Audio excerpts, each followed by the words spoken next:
Алда саясий науқан келе жатыр, жастардың депутат болуына. Бір сұрақ қойын. Осы аптада саясий науқан, жалпы жастардың депутат болуына көзқарасыңыз қалай?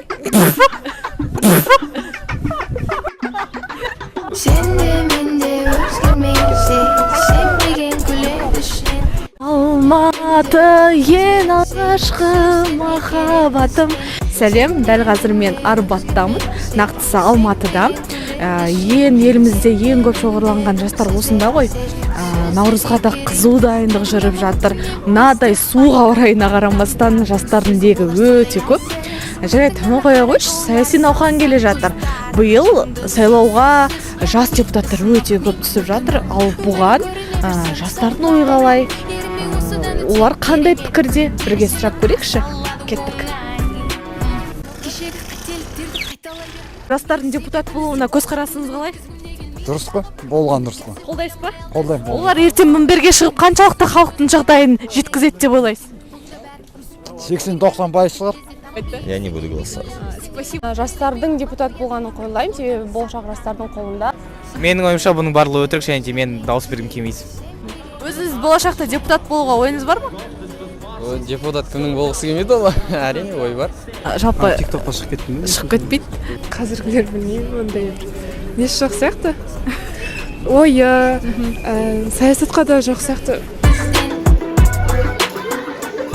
Біздің жастарымыз өте тиімді қолданып, мына сайлауға өздерін ұсынып отыр ғой жобаларын. Ол жоба жастар не үшін ұсынады? Өйткені сол жастардың күнделікті мәселелері қозғалады. Сол жобалар болашақта біз әрқашанда сенуіміз керек жақсыға. Біздің бабаларымыз солай тәрбиелеп үйреткен. Сондықтан жаңағы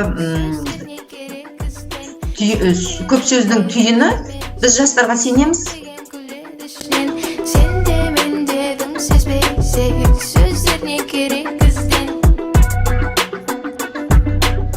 Қолдайсыз ба жастардың депутат болған? Болады, неге жастарда үмітіміз күшті ғой. Сол мінберге шығып халықтың мәселесін көтереді деп ойлайсыз ба?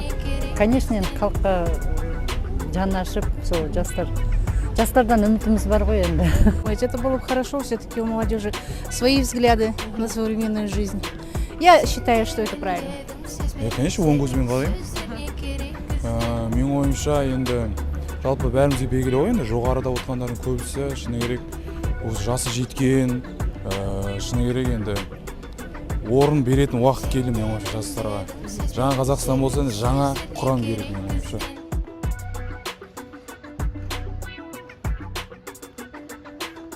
Тәуелсіз кандидат парламенттегі 29-ші орын үшін күреседі.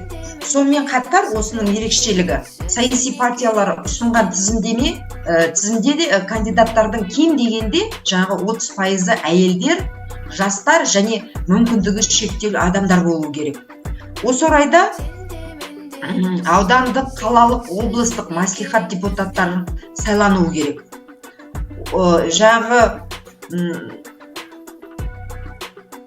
мәслихаттарға сайлау барлығы 14207 кандидат тіркелген.